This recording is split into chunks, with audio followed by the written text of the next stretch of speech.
Di tengah adat Minangkabau yang kaya dan penuh makna, gelar Datuak bukanlah sekadar sebutan kosong, melainkan simbol kehormatan dan tanggung jawab sosial yang telah diwariskan turun-temurun.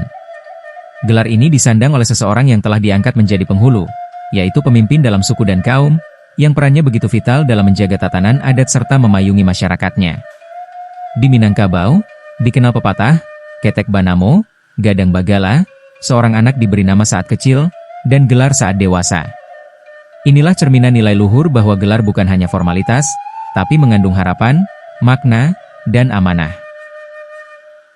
Garinan Tujuah, Kecamatan Palupuh, Kabupaten Agam membongkar makna tersembunyi di balik gelar-gelar Datuak yang digunakan oleh para penghulu.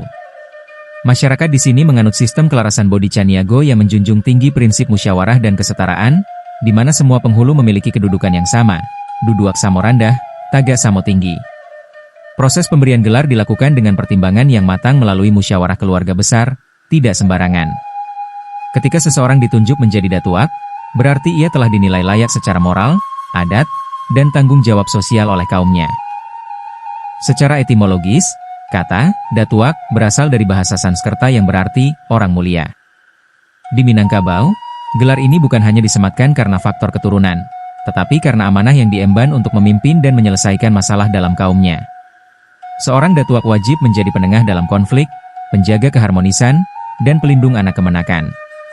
Ia adalah perwujudan dari pepatah, kusuik manyalasai, karwah mampajaniah, yang kusut diselesaikan, yang keruh dijernihkan.